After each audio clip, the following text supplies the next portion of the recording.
आज थिला नवेम्बर 13 आरआई रो prelim exam थिला। एकुटिया जीवाको भल लागुनथिला तो भाबिली सांगरे काहाकू नेकी जीवी। शेषरे मोर एहारी कथा मने पड़िला।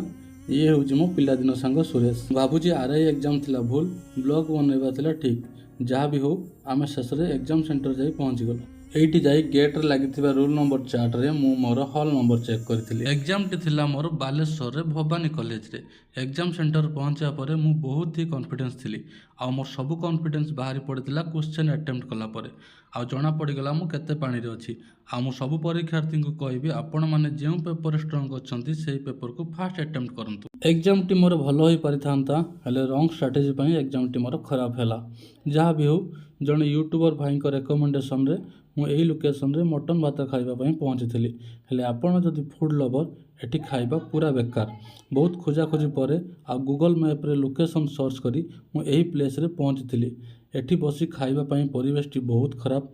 आपण माने वीडियो रे देखि जानि पारुथिबे केमिति अवस्था रे बसी खाइबा पई पडुछि। आउ रहिला जो गछ मूल सब तरकारी बिना टंकार अच्छी गछ उपर जहाँ पड़ुथबो ताकू आपण माने जानि पारुथिबे। आ देखंतु को भली अवस्था लोक माने बसी खाउचंती। आ गछ तळे केमिति तरकारी सब अच्छी बिना ढंकारे।